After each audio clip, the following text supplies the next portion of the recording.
Ինչպես և 100 տարի առաջ, այսօր էլ Հայաստանի Հանրապետությունը գտնվում է մեծ ուժերի աշխարհաքաղաքական շահերի բախման կիզակետում։ Ողջունում եմ ձեզ ընկերներ, այսօր կցանկանայի խոսենք վերջինս լարված իրադրության մասին, ուրեմն ազգային ժողովում տեղի ունեցող այս թեժ բախումների մասին, Սամվել Կարապետյանի ձերբակալման մասին եւ այլն, ու իհարկե եկեղեցու դեպքերի մասին։ Ես Facebook-ում մի գրառում եմ արել, կիսվելով իմ կարծիքով, թե ինչ է կատարվում այս պահին, կարճ ներկայացնեմ իմ կարծիքը, ուրեմն Նիկոլ Փաշինյանը դիտավորությամբ ավելի է սրում իրավիճակը ու նրա վերջնական նպատակը բախումներ հրահրելն է։ Որն է նպատակը բախումներու, ինչպես տեսնում ենք, հենց հակառուսական խուսույթն էլ այս պահի դրությամբ, այսպես շատ բարձր մակարդակի վրա իհարկե նրանք, ինչպես Նիկոլ Փաշինյանն է ասում, ես ֆորպոստի վարչապետ էի, այժմ լիակատար վարչապետ եմ, դա պարզ է ֆորպոստ, որ պետության ֆորպոստ նկատի ունի, իհարկե Ռուսաստանն է, նա նշում է, որ կապ չունի, ինչ որ կոնկրետ երկիր չի եւ այլն, բայց համենայն դեպս բոլորս հասկանում ենք ինչ մասին է խոսքը։ Ու այս սկսած պայքարը եկեղեցու դեմ Սամվել Կարապետյանի հայտնվելը այս քաղաքական իրադրությունների մեջ այս պահի դրությամբ նա արդեն քաղաքական լիդերն է, այսպես ասեմ, ընդդիմության լիդերն է դարձել, նրա կերպարն է, ու Նիկոլ Փաշինյանը դիտավորությամբ այդ ամենը թույլ տվել, քանի որ ես խորը համոզմունք ունեմ, եթե Նիկոլ Փաշինյանը նպատակ չունենար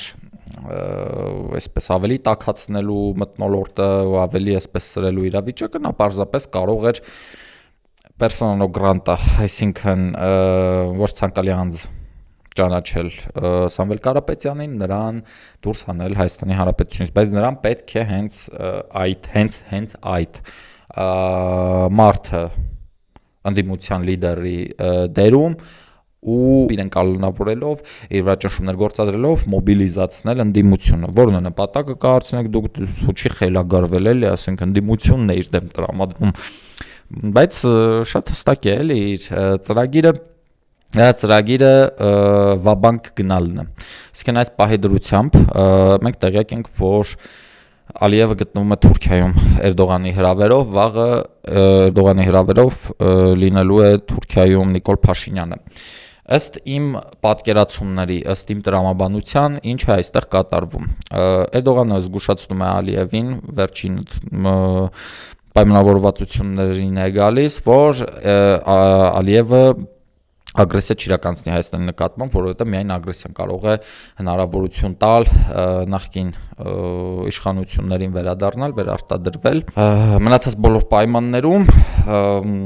նման հնարավորություն ամենայն դեպս ես չեմ տեսնում, իհարկե այլ տիպի հնարավորություններ կան, այլ տիպի միջամտություններ, որոնք այս բան չեն քննարկի, քանի որ դրանք էլ չափազանց բարդ են։ Այսպիսով, Նիկոլ Փաշինյանը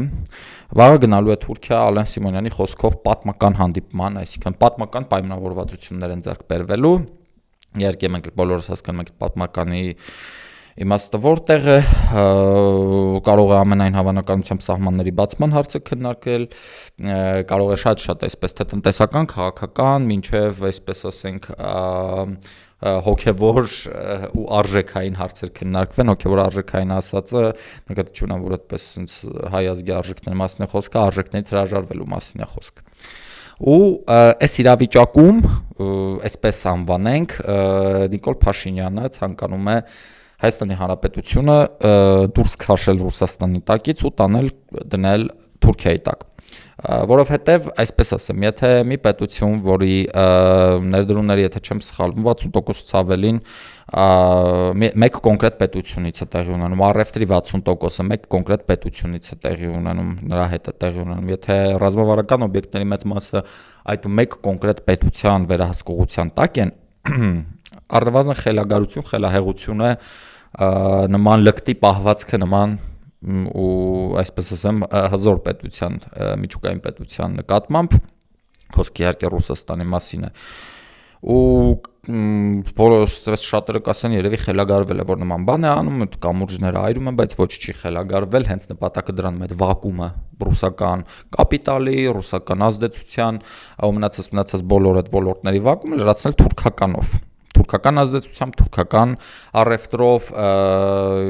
թուրքական այս ճանապարհներով, սահմաններով եւ այլն, հասկացաք միտքը ինչու՞մ է, այսինքն սա սառնասիրտ մշակված պլան է, ով կարող է խանգարել այս պլանի իրականացման գործում։ Պլանի իրականացման գործում իհարկե կարող են ու կխանգարեն պրոռուսական ուժերը, նրանց հետ նաև եկեղեցին, այդ իսկ պատճառով էլ ներկա պահի դրությամբ տեղի ունենում այն, ինչ տեղի է ունենում, այդ սրումը իրադարձությունների ու որն է նպատակը, վերջը նպատակը այս ամեն։ Նիկոլ Փաշինյանը, որ տիրապետում է իշխանական բոլոր լծակներին, որը տիրապետում է այսպես հսկայածավալ ռեսուրսների, լավ է հասկանում, որ այսպես ասենք սովորական ստանդարտ պայմաններում, իհարկե ստանդարտ չէ պայմանները, բայց ստանդարտ լարված պայմաններում այսպես կոչենք, ժողովուրդը, ինչպես ցույց է տվել արդեն 8 տարի է, չի միանում նախկին իշխանություններին, վարկաբեկված իշխանություններին ու դրա համար էլ այդքան ինքնավստահ է Նիկոլ Փաշինյանը, այսինքն հրահրում է բախումներին մեծ զանգվածներ չեն մասնակցի, որի իշխանությանը վտանգ սպառնա, նա կկարողանա ուժային սեկտորը վերահսկելով հանդարտեցնել, այսպես ասենք, բախումները հենց պես իր պլանավորածի գնալով ու ձերբազատվել այդպիսով բոլոր պրոռուսական ուժերից։ Ու սրա արդյունքում նաև իր ձեռքում կկենտրոնանա ողջ իշխանությունը, կկարողանա այսպես ասենք շատ հարթ ձևով Թուրքիայի տակ մտցնել Հայաստանը։ Մի բան էլ նշեմ, հենց քանի որ ներկա պայդրությամբ հայակենտրոն, ոչ թե ինչ որամետ, այլ հայակենտրոն ուժերը են մոբիլիզանում, չկան, մեծամասամբ բացակայում են, հայակենտրոն մարդիկ միմյանց հետ շատ հարցերում հաշտ չեն եւ Նիկոլ Փաշինյանի պլանավորածով ամենայն հավանականությամբ այս ամենը տեղի կունենա։ Իսկ այս ուժերն էլ դե այսքան շատ կարճ ժամանակատվածում, քանի որ ամեն շատ արագ է տեղի ունենալու, չեն հասցնի մոբիլիզացվել, ըստ իմ գնահատման, բայց ով իմանա։ Հիմա այսպիսով, այս ամեն ինչի համատեքստում, երբ որ իրենք ներկայացնում են սա որպես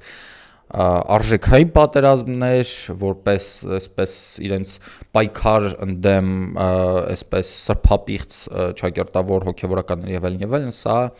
իրականության ինչի համապատասխանում, սա աշխարհաքաղաքական պայքար է, սա գեոպոլիտիկ պայքար է հայկական հողի վրա, հանուն Հայաստանը իր ազդեցության գոտում պահելու կամ ազդեցության գոտին ծավալելու, իսկ ներկա պահի դրությամբ ինչպես տեսնում ենք Իրանում պատերազմ է ընթանում, Իրանը այս պահին չունի ազատ ժամանակ, որպեսզի ինքն էլ ինչ որ գործընթացների մասնակից լինի այստեղ կամ թույլ չտա այս իշխանություններին ամբողջությամբ տրվել Թուրքիային, ամբողջությամբ, այսպես ասեմ, Թուրքիայի համար բարենպաստ պայման է կրոհելու։ Ու ինչպես մենք տեսանք վերջին ամիսների ընթացքում Թուրքիան շատ մեծ ձեռքբերումներ ունեցավ Սիրիայի մասով օրինակի համար էլի դուրս մղեց ռուսական ազդեցությունը Սիրիայից ու այս պայդրությամբ գտնում է շատ շահեկան վիճակում, շատ շուտով նաև իր այսպես գեոքաղաքական գրոհը ծավալվելու է Հայաստանում ու Հայաստանի իշխանությունները ովքեր այսպես ասում են, բա մենք ամեն ինչ օտարի պրիզմայով ենք տեսնում Թուրքիայի, Ադրբեջանի, ինչու եք այսպես ինչ որ խոսույթն է տարածում, այո, Թուրքիան ու Ադրբեջանը կապ ունեն, եթե կապ չունենային, Ալիև այսօր չէր գտնվի Թուրքիայում, Նիկոլ Փաշինյանը վաղը չէր գնա այսպես կոչված պատմական հանդիպման Թուրքիա։ Ու ճիշտ ասած ամենավերջում կուզեի խոսել մի բանի մասին, ըստ իս խնդիրն ինչու՞մ է, խնդիրը համակարգի մեջ է, այս պարադիգմի մեջ է, որի մեջ մենք անընդհատ փորձում ենք լուծումներ գտնել ու այս իրավիճակում առողջ ուժերը եթե լինեին, այս պահի դրությամբ ընդդիմադիր ամեն ինչ այսքան ողբերգական վիճակում համենայն դեպս չէր լինի, որտեղ առողջ ուժերը կկարողանային իրենց շուրջ լայն կոնսոլիդացիա ապահովել ու մի բան էլ ասեմ, ուրեմն Ալեն Սիմոնյանը այսօր ազգային ժողովի դահլիճում ելույթ էր ունենում, թե բա Ռոբերտ Քոչարյանի ժամանակ, երբ Սերժ Սարգսյանը պաշտպանության նախարար էր, Սեյրան Օհանյանը չեմ հիշում ինչ պաշտոնի էր, էական էլ չէ, համենայն դեպս այդ համակարգի շրջանակներում պատմում էր, թե ինչ սարսափելի դեպքեր են եղել բանակում, իր զորամասում, որտեղ վերջինս ծառայել է, ինքս ծառայել եմ այդ զորամասում իրականում ու գիտեք ցավալինն է, որ ճիշտն էր ասում ու կա ճշմարտություն իր ասածի մեջ, ինչպես եւ ճիշտ են ասում նախկինները, երբ մեղադրում են Նիկոլ Փաշինյանի թուրքական շահերի օրինակ սպասարկման մեջ, երկու կողմն էլ ճիշտ է, ուղղակի խնդիրը նրանում է, որ ինչ մեղադրանք էլ հնչեցնեն նրանք միմյանց հասցեին, երկուսն էլ ճիշտ են, բայց օրինակի համար եթե այս պայդրությամբ գոնե մեկ ուժ լիներ ազգային ժողովում, որի մասով չէր լինի այսպիսի խայտառակ դեպքեր, ամեն ինչ այսքան ողբերգական իրավիճակի չէր հասնի, դրա համար ես մշտապես նշում եմ առողջ ընդդիմության առկայության կարևորությունը։ Հազրանքամ կնայեք այս բոշա փչացած խոսույթը չէր լինի, այս բոշա փչացած այս խոսույթի ներքո Հայաստանի Հանրապետության պետականության վերջին հիմքերը չէին քանդվի ու ես այսպես ասեմ, որ խոսում են վիլայեթացման, հեռանկարի մասին մի կողմից, մյուս կողմից խոսում են գուբերնիացման հեռանկարի մասին, կրկին ու կրկին երկուսն էլ ճիշտ են, որովհետև թե մեկի թե մյուսի հաղթանակը բերելու է ինչ որ ասես ողբերգական իրավիճակների, երբ հայ ազգը այսպես շատ ծանր իրավիճակով դժվարությամբ ձեռք բերած անկախությունը կարող է կորցնել ու կորցնելի վերջո դիմագիծը ու եթե մարդիկ կամ որ մտածում են 21-րդ այս լուսավոր դարում չի կարող տեղի ունենալ ինչ որ այսպիսի շատ ողբերգական դեպքեր, ինչպես 100 տարի առաջ է տեղի ունեցել, այդ դեպքերն էլ սրանք շղթում են։ Նայեք թե ինչ է կատարվում Պաղեստինում, հեռու չնայենք Արցախում ինչ տեղի ունեցավ։ Այսպիսով մի փոքր այսպես շատ բացասական տրամաբանության մեջ անցավ այս եթերս, սակայն պետք է ասեմ, որ հուսահատվել ու վհատվել ժամանակից առաջ պետք չէ, քանի որ ես մի գրառման մեջ գրել էի ազգային ընտրան ու էլիտայի կարևորության մասին։ Այս պայդրությամբ մենք չունենք իհարկե ազգային ընտրանի էլիտա, այդ ճակերտավոր էլիտաները ազգային չեն, հայկական չեն, բայց գոյություն ունի հակաէլիտա հասկացողություն ու հակաէլիտան կա։ Հակաէլիտան դա այն անձինք են, այն խմբերն են, ովքեր հակադրում են իրենց գոյություն ունեցող կարգերին ու գոյություն ունեցող էլիտաներին ու